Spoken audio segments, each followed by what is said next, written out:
እየኖርኩበት ያለው ህይወት በረከት አጥቶ እየተቸገርኩኝ ነው። ልጆቼ ምግባር አጡ፣ ትዳሬ ተበጠበጠ፣ ካንተ ጋር አብሬ ለመኖር የምችልበት ህይወት አጣው ብለህ ሁላችንም ብለን አጉረምርመን አልቅሰን ደምን ባፍሰን እግዚአብሔርን ጸልየና እግዚአብሔር ላንተ ምን ያላረገልህ ነገር አለ? ምን ያሳጣህ ነገር ኖሮ ነው እንደዚህ የምታጉረመርምበት? ምን ያሳዘነህ ነገር ኖሮ ነው እንዲህ አምረረህ የምታለቅስበት? ሰው ላይ አታልቅሱ ነው አይደል የሚባለው? እግዚአብሔር ላይ ስለምን የምታለቅስበት? ምን ያሳጣህ ምን የበደለህ ነገር ኖሮ? እቤቶች ያሉ እህቶቻችሁ ሚስቶቻችሁ ሊሆኑ ይችላሉ።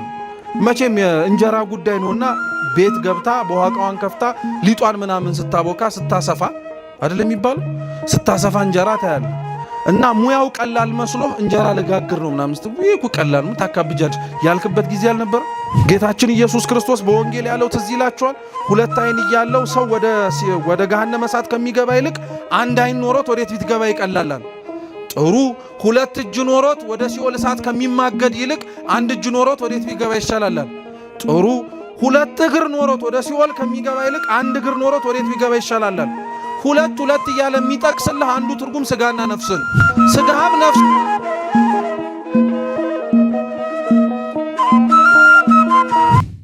ብዙ ስብከቶች የቤተ ክርስቲያን የሚያውጠነጥኑትም ሆነ ሲናገሩ እስራኤላውያን ሲባል ትሰማላችሁ አይደል? እና አንዳንድ ሰው ለምንድነው እኛ ስለ እስራኤላውያን የምንሰበከው? ለምንድነው ስለነሱ የሚወራልን? ያለንበት ሁኔታ ያለንበት ሀገር በምንኖርበት ሀገር የምንጠራበት መጠሪያ አለ። ለምንድነው እስራኤል የሚባለው እስራኤላውያን እየተባለ የሚሰበከው?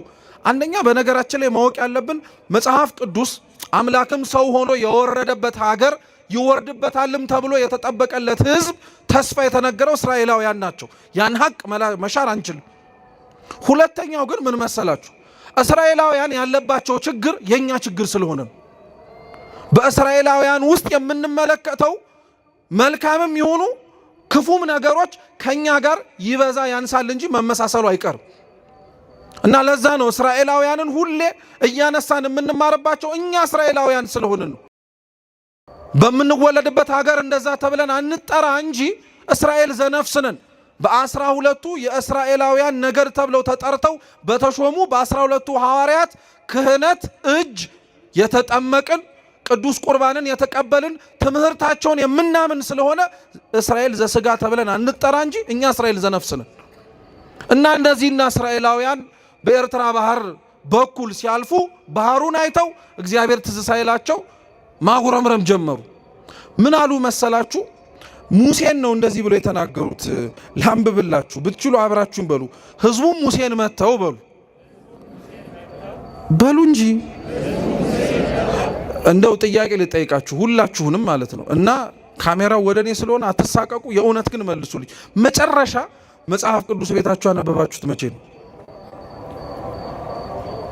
እንዳነበብን እኮ ነው ደግሞ ዘብነን የምንለው። ታዲያ ቃሉን ሰምተን ጠግበን እንደረካንበት ምናምን እኮ በሉ ስንባል አንልም። ራሱ እኮ በጣም ነው የምንገርመው።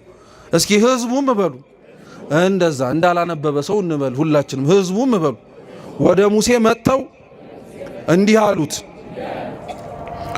በእግዚአብሔርና በሉ ህዝቡም በእግዚአብሔርና በሙሴ ላይ እንዲህ አሉ፣ በምድረ በዳ እንሞት ዘንድ ከግብፅ ለምን አወጣህን? እንዲሞቱ ነው እንደ እግዚአብሔር ያወጣቸው ነው እንዴ? ከግብፅ አውጥቶ ያሻገራቸው ኤርትራን ባህር የከፈለላቸው እንደሞቱት ግብፃውያን ባህር ውስጥ ከቶ ሊገላቸው ነው እንዴ? አይደለም፣ በፍጹም አይደለም። ግን ሲያጉረመርሙ ሰማችኋቸው? ኤርትራን አይተው ያሻገራቸውን እግዚአብሔርን ሳይሆን ያዩት የወጡባት ግብፅ ትዝ አለቻቸው። እና እግዚአብሔርና ሙሴ ላይ ደሞ እኮ በጣም ነው የሚገርሙት። እግዚአብሔርን ለብቻውም አልተናገሩትም። አብረው ሙሴንም ከኑግ ጋር የተገኘ ሰሊጥ ምን አርግ ነው? አብረ ተወቀጥ ነው። ማን ከእግዚአብሔር ጋር ተጣበቃለህ እንደማለት እኮ ነው። አንዳንዴ በጣም ነው የሚገርማችሁ እኮ እግዚአብሔርና ሙሴን አብረው አንድ ላይ ያደረጓቸውና ለሁለቱም ነው ስሞታቸውን ያቀረቡት። ማን አውጣን አለ ከግብፅ ብለው ጠየቁት። ጥያቄያቸው ለሙሴም ነው ለእግዚአብሔርም ነው። ያወጣቸው ለሕይወት ነው። ያወጣቸው ደምን ባልቅሰው ነው። ደምን ባልቅሰው የባርነት ዘመኑ በስቶባቸው መቼ ያጥረልናል ብለው ለምነው የወለዷቸውን ልጆቻቸውን ከሚረግጡት ጭቃ ጋር አብረው ረግጠው የሞቱትን ወንድም እህቶቻቸውን በቅጡ ሳይቀብሩ ቀርተው የደከሙበትን የላባቸውን ሳይከፈላቸው ቀርተው ይሄ ሁሉ ግፍ እኮ ደርሶባቸዋል። ለዚህ ሁሉ ግፍ ነው ከ430 ዓመት በላይ ሲያለቅሱ የነበሩት አውጣን አውጣን ብለው። ምን አለባቸው እነሱ? ልክ አንዴ ከወጡና ወደ ከነዓን ጉዞ ግን ሲጀምሩ ከግብፅ ለምን አወጣህን ብለው እግዚአብሔርን አሙ። እግዚአብሔር ሊያጉረመረሙ። የእስራኤላውያን ከግብፅ ለምን አወጣህን የሚለው ስሞታቸው በነገራችን ላይ የኛ ስሞታ ነው። የኛ በደንብ የምንታወቅበት ስሞታችን ነው። ግብፅ ዓለም ናት። እግዚአብሔርን ከዓለም ካላወጣኸኝ ለደከምኩበት ዋጋ እየተሰጠኝ አይደለም፣ እየኖርኩበት ያለው ህይወት በረከት አጥቶ እየተቸገርኩኝ ነው፣ ልጆቼ ምግባር አጡ፣ ትዳሬ ተበጠበጠ፣ ካንተ ጋር አብሬ ለመኖር የምችልበት ህይወት አጣው ብለህ ሁላችንም ብለን አጉረምርመን አልቅሰን ደምን ባፍስሰን እግዚአብሔርን ጸልየናል። ልክ እንዲህ ያልናት ጊዜ ልክ መጥቶ የመሻትህ የልቡና ፈቃድ በሙሉ ከኃጢአት በቀር እግዚአብሔር ልክ እንደሰጠህ አብሮ የሚመጣ ግን መስቀል እንዳለ እንረሳዋለን። እግዚአብሔር ከግብፅ አውጣን ሲሉት አውጥቷቸዋል፣ ነፃ አውጥቷቸዋል። ነፃ ከወጣቸው በኋላ ግን አብረው እነሱ ደግሞ መሸከም የነበረባቸው ችግሮች ነበሩ። አብረው መሸከም የነበረባቸው መስቀሎች ነበሩ። ለነዛ ዝግጁ አልነበሩ። ከግብፅ ሲወጡ እነሱ ከነዓን በ40 ቀን ነበር መግባት የፈለጉት። አሸዋ ሳይነካቸው፣ ፀሐይ ሳያቃጥላቸው፣ ምንም ነገር ሳይሆኑ። ደግሞ እኮ የሚገርመው እግዚአብሔር ይሄን አድርጎላቸዋል። አሸዋው ግለቱ እንዳያቃጥላቸው ከመሬት አንድ ስንዝር ከፍ አድርጎ፣ የፀሐዩ ግለት እንዳይበላቸው በደመና ጋርዶ፣ አሁን እንደተሰበሰብንበት ብርሃን በሌለበት ጨለማ በበረሃ ሲጓዙ የብርሃን አምድ አቁሞላቸው፣ ጠላቶቻቸው ከፊት እንዳያጠቋቸው ቀድሞ መንገዱን አስተካክሎ፣ ከኋላ ያለፏቸው ጠላቶቻቸው መተው እንዳያስደነግጧቸው ከጀርባ ጠብቋቸው። እግዚአብሔር እውነቴን ልንገራችሁ ለእስራኤላውያን ምን ያላረገላቸው ነገር አለ? እግዚአብሔር ለአንተ ምን ያላረገልህ ነገር አለ? ምን ያሳጣህ ነገር ኖሮ ነው እንደዚህ የምታጉረመረምበት? ምን ያሳዘነህ ነገር ኖሮ ነው እንዲህ አምረረህ የምታለቅስበት? ሰው ላይ አታልቅሱ ነው አይደል የሚባለው? እግዚአብሔር ላይ ስለምን የምታለቅስበት? ምን ያሳጣህ? ምን የበደለህ ነገር ኖሮ? ምን ያጎደለብህ ነገር ኖሮ? በጠበቀህ አሸዋው እንዳያቃጥልህ ከፍ ባረገህ፣ ፀሐዩ እንዳይለበልብህ በጋረደህ፣ ጠላቶች ከፊት እንዳይቀድሙ ቀድሞ በከለከለ፣ ከጀርባ ያለፍካቸው ነገሮች መልሰው እንዳያስደነግጡ በጠበቀ። እሱማ መታማት አልነበረበትም። ግን እኛ ምን አልን? ከግብፅ ለምን አወጣን? ብዙ ሰው እኮ የለም በጣም ግን ቀላል የማንባል ሰዎች አለን። እውነቴን እንምላችሁ ቤተ ክርስቲያን ገብተን ለምን እግዚአብሔርን ካለማወጣህን ምንድነው? ትንሽ ከበሩ ስንወጣ የደመቀው ዓለም እናየዋለን። ሰው ሲሯሯጥ፣ ሰው ውር ሲል፣ የሚበላውን የሚጠጣውን ሲያገኝ፣ ስራው ሲሰምርለት ሲበረክትለት፣ በሀብት ላይ ሀብት፣ በቤት ላይ ቤት፣ በመኪና ላይ መኪና፣ በገንዘብ ላይ ገንዘብ፣ በወዳጅ ላይ ወዳጅ፣ በሁሉም ነገር ላይ ሲጨማመረ ስናይ የገባንበትን ጊዜ እንረግማለን። ምን ነው እግዚአብሔር እዚህ ቤተ ክርስቲያን እንዲህ ባታስቀምጠኝ ኖሮ፣ አስሮ አስቀመጠን ብለን እኮ የምናለቃቅስ ሰዎች አለን። ሰው ከደረሰበት መድረስ ያቃተኝ ቤተ ክርስቲያን ስለገባው ነው ብሎ እኮ የሚያማርሰዋል። ከእግዚአብሔር ጋር ስለተጠጋውን እና እውነተኛ ከግብፅ ለምን አወጣህን ብለው ካጉረመረሙት ከእስራኤላውያን እንብስ እንጂ እናንሳለን እንዴ? ለምን አስገባህን ብለን እኮ ጠይቀነዋል እግዚአብሔርን። ያስገባህን ቤተ ክርስቲያን እንዲህ እንድቸገር ነው? እንዲህ መከራ እንዲበዛብኝ ነው? አንተን ብዬ ብጠጋ ዓለም ከምትፈትነኝ በላይ እንድፈተን ፈልገህ ነው ብለን ማን ያልተናገራል? አብዛኞቻችን እንዲህ ብለን እግዚአብሔርን ተናግረነዋል። ከግብፅ ለምን አወጣህን አሉ። እንደዛ ብለው እኮ ደግሞ አላቆሙ። እኔ በጣም ነው የሚገርማችሁ። እስኪ እንጀራ የለም በሉ እንጀራ የለም በሉ፣ ውሃ የለም ግን እንጀራ የለም። እውነት ለመናገር ውሃ የለም። ሊያውም እንጀራ እንዳይመስላችሁ እኮ የሰጣቸው እንጀራ። እነሱማ እንደዛ ብሎ እኮ አላቆሙም። ራሱ እንጀራ የለም ውሃ የለም አሉና ሰውነታችንን ይህንን እስኪ ሰውነታችንን በሉ እንደው በማርያም በሉ ሰውነታችንን ይህንን ቀላል እንጀራ ተጸየፈ። እግዚአብሔር የሰጣቸውን እኮ ነው ቀላል እንጀራ ብለው የጠሩት። እስኪ እንደው ወንዶች እናንተን ልጠይቃችሁ፣ እቤቶች ያሉ እህቶቻችሁ ሚስቶቻችሁ ሊሆኑ ይችላሉ። መቼም የእንጀራ ጉዳይ ነውና ቤት ገብታ በኋቃዋን ከፍታ ሊጧን ምናምን ስታቦካ ስታሰፋ አይደለም የሚባለው ስታሰፋ እንጀራ ታያለ እና ሙያው ቀላል መስሎ እንጀራ ለጋግር ነው ምናምን ይሄ ቀላል ነው ታካብጃጅ ያልክበት ጊዜ አልነበረ አለ አብዛኞቻችን ሙያውን ስናይ ያን ያክል አይከብድም ግን ልክ እንደ ከበሮ ነው በነገራችን ላይ እንጀራ ከበሮ ሲይዙት ያምር ሲይዙት ግን ሲያዩት ያምር ሲይዙት ያደናግር ይባላል እንጀራም ሲያዩት በጣም ቀላል ነው ክብ መስራት ነው ልክ ግን እንካጋግር ስትባል ግን ብጭርቅ የሚልብህ አንተው ራስህ እና ስታየው ስለቀለለብህ ቀላል እንጀራ ነው የሚመስል አይደል ጋግራ ስታወጣው ስትበላው ቀላል እንጀራ ነው እግዚአብሔር ለህዝቡ በጣም ነው የሚገርማችሁ ከሰማይ ስለሚያወርድላቸው ስለማይጋግሩ ማለት ነው ስለማይደክሙ ስለማይዘሩ ስለማያጭዱ ጎተራ ስለማይሞሉ ቀላል ሆነባቸው አንተ በነገራችን ላይ ሳክ እንጂ ላንተም እኮ እግዚአብሔር የሰጠህ ያልደከምክበት እንጀራ ቀሎብሃል ምንም አላደከመህማ እና እግዚአብሔር የሰጣቸውን ቀላል እንጀራ ብለው ተናገሩና ቀላል እንጀራ አሉት አሳነሱት ደሞ የለም ብለው ተናገሩ ውሸታቸው ደሞ እንጀራ የለም አሉ እንዴ የት ነው እንጀራ ያጡት ሊያውም የወረደላቸው የሰማይ እንጀራ እኮ ነው በልተው የሚጠግቡበት ይሄ ብቻ አይደለም አለቃ ኪዳነ ወልድ ክፍሌ ስለ ሚወርድላቸው መና ሲናገሩ ልክ እንደ ድንብላል ቅጠል ነው ይላሉ እና ሲበሉት ይጠግባሉ ደሞ መጥገብ አይደለም እንዳምሮታቸው ጣዕሙ ራሱ አለ አስባችሁታል አሁን ለምሳሌ ቤታችሁ ያላችሁ እንጀራ ስትበሉት ልክ እንዳምሮታችሁ ሽሮ ቢል ስጋ ቢል ጥብስ ቢል ቅቅል ቢል ኑሮ ቀለላል እንጀራ ብቻ ጤፍ እየጋገርክ መብላት ብቻ እኮ ነው በቃ አለቀል ግን አይደለም እውነታው ለነሱ ግን ይሄን እንጀራ ነው የሰጣቸው ለምን እንደሆነ ታውቃለህ እንዳያጉረመርሙ እኮ ነው አጣን ብለው እንዳይናገሩ እኮ ነው እግዚአብሔር ለምንም ነገር እንዳይመቹ ነው ያደረጋቸው ውሃ የለም አሉ ደሞ እንጀራ ብለው አላቆም ውሃ የለም አሉ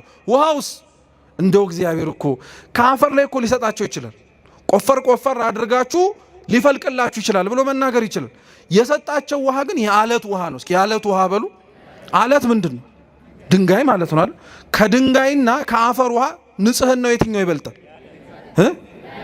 የድንጋይ ነው አይደል ለምንድን በአፈር ላይ ያለው ውሃ ወደደም ጠላ ምን መደረጉ አይቀር አይገርማችሁም ደፈረሰ ብለው ራሱ እንዳያማርሩ እኮ ነው የጠራ ውሃ አልሰጠንም እንዳይሉ ከአፈር ሳይሆን ከአለት ላይ ውሃ ሰጣቸው የአለት ውሃ እየጠጡ ከሰማይ እየወረደ መና እየበሉ እንጀራ የለም ውሃ የለም አሉ ከሰማይ እየወረደ የጌታን ስጋ እየበላ ከጎኑ የተቀዳ ደሙን እየጠጣ ቁርባን የለም ብለህ ስታወራ አታፍርም ቤተ መቅደሱ እንደተዘጋብህ መቼ ነው የምንቆርበው እያልክ እየቻልክ ሳትከለከል እንደዛ ብለህ ስትናገር አያሸማቅቅም ታዲያ ከኛ በላይ እንደዚህ ብሎ እግዚአብሔርን ያመማናል እንጀራ የለም ውሃ የለም ሰውነታችን ይሄንን ቀላል እንጀራ ተጸየፋለ ይሰማል እግዚአብሔር ያዳምጣል በደንብ አድርጎ ያልሆነ ሆነ እየተባለ እየተነገረ ነው ከዛ በኋላ ሲነበብ እንደሰማችሁት ህዝቡ ላይ እግዚአብሔር አምላክ ተናዳፊ እባብ ሰደደበት ዋጋው እንዲገባው የበላኸው እንጀራ የጠጣኸው ውሃ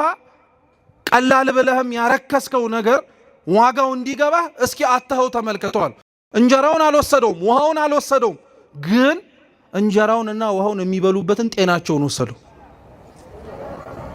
እባብ መርዛማ ነው እየሄደ እየነደፋቸው በሽተኛ ሆኑ ሁሉም ታመሙ ሲያጉረመርም የነበረው ሰው በሙሉ አሁን ያጉረመረመበትን እግዚአብሔር አድነኝ ማለት ጀመረ እስራኤላውያን ችግራቸው ምን ነበር መሰላችሁ ወደ መፍትሄው ከመሄዳችን በፊት ማለት ነው እግዚአብሔር ያረገውና ያረገላቸውን ነገር እንዳልተደረገላቸው መቁጠሩ ነው በነገራችን ላይ እስራኤላውያን ለህዝቡ ለእግዚአብሔር እያቀረበው ያለው ጥያቄ ወይም ችግርን በለው የእስራኤላውያን ችግር ብቻ አይደለም በየዘመናቱ የነበሩ እግዚአብሔር አድርጓቸው ሰርቷቸው ፈጽሟቸው ሆኗቸው ነገር ግን አይ በፍጹም እያሉ የሚነሱ ክህደቶች በሙሉ ምንጫቸው መካከል አንዱ ይሄ ነው በሃይማኖት ላይ በሚነሱ በማንኛውም አይነት ዘርፍ ማለት ነው የሚነሱ ጥያቄዎች ወይም ክህደቶች ምንጫቸው ምንድነው ብላችሁ ብትጠይቁ የመጀመሪያው ይሄ ነው የመጀመሪያው አንደኛው የምናገኘው ይሄ ነው ምን ብትሉ የሆነውን እንዳልሆነ መናገር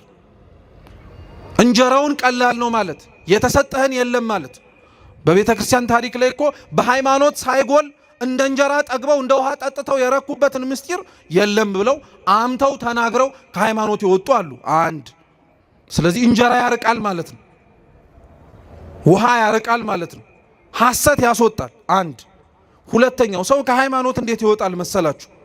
ሰው ከሃይማኖት የሚወጣው ደግሞ ድሎት ሲፈልግ ነው፣ ምቾት ሲፈልግ ነው። ጠባቧ መንገድ እያለ ጌታችን ኢየሱስ ክርስቶስ በራሱ አንደበት በነቢያቱም አንደበት ይናገራል። የምንመላለስባት መንገድ ጠባብ መንገድ ናት። ምሳሌ ልስጣችሁ። የቤተ ክርስቲያኑን ቅጥር ግቢ በር ይሄ ከጀርባችን ያለው ሰፊ ነው። ስለዚህ እንደፈለክ ትወጣለህ፣ ትገባለህ። በጣም ወፈርክ ቢባልም ይሄን ያክል በር ልትወፍር አትችልም። በፍጹም ሊሆን አይችልም። ምሳሌ ይሁንና ይሄንን በር ህንጻ ሰሪ ኮሚቴው አጠበበው ልበላችሁ። ከዛ በኋላ ግባ ቢልህ ያለህ አማራጭ ምንድነው? ወፍራም ከሆንክ ምን ማድረግ አለብህ? ምን ደርምሳው አትገባ። ምን ማድረግ አለብህ? መቅጠን ምን ግዴታ ነው፣ አማራጭ ራሱ አይደለም። በበሩ ምን ማድረግ ስላለብን ማለፍ ስላለብን። ሃይማኖት ማለት በነገራችን ላይ እንደዚህ ነው። ስሪቱንና በሩን አበጅቶ የሰጠ ክርስቶስ ነው። አንተ የምትገባው ሰውዬ ስለወፈርክ ተብሎ የሚሰፋ በር የለም። አንተ ስለወፈርክ ተብሎ ተደርምሶ ለአንተ አዲስ የሆነ በር አይበጅም። ሃይማኖት ስንት ናት? አንዲት ናት። በሩም ስንት ነው? አንድ ነው። አንተ ትቀጥን ይሆናል፣ አንተ ትስተካከል ይሆናል። አንተ ለተዘጋጀውና ለተሰራው በር ለማለፍ ምቹ ልትሆን ትችላለህ እንጂ ለአንተ አልተስማማም ተብሎ የሚፈርስ የለም። ግን በየዘመናቱ ከሃይማኖት የወጡ ሰዎች የወጡት በምን ምክንያት ነው? በድሎት። በቀጭኑ ጠባቡ መንገድ መመላለስ ስላልፈለጉ ወፋፍራም መንገድ መፈለግ ጀመሩ፣ አጡ። ስለዚህ ምን አረጉ? በሩን አይንዱት፣ በእነሱ መሰረትነት ላይ ታነጸ አይደለም። በሩን አያፈርሱት፣ እነሱ ያበጁት አይደለም። በሩን የሰራው መሰረቱን የጣለው ክርስቶስ ነው። ከሱ ጋር ምንም ማድረግ ስለማይችሉ የራሳቸውን መሰረትና በር መጣል ጀመሩ። ከጠባቡ መንገድ ወደ ሰፊው መንገድ የገቡ በዚህ አሉ፣ በጥጋባቸው። ሌላው ሰው ከሃይማኖት የሚወጣው ደግሞ በምን መሰላችሁ? በድርቀት ነው። እስኪ ድርቀት በሉ። ድርቀት ምን እንደሆነ ታውቃላችሁ? አንደኛው ድርቀት ማለት የልምላሜ ማጣት ነው፣ ወይም ይሄ የወዝ ማጣት መራቆት ምንድን ነው ይባላል። ሴቶች አሁን ለምሳሌ ጸጉራቸውን ቅባት ካልተቀቡ ቆዳዬ ምን አረገ ይላሉ።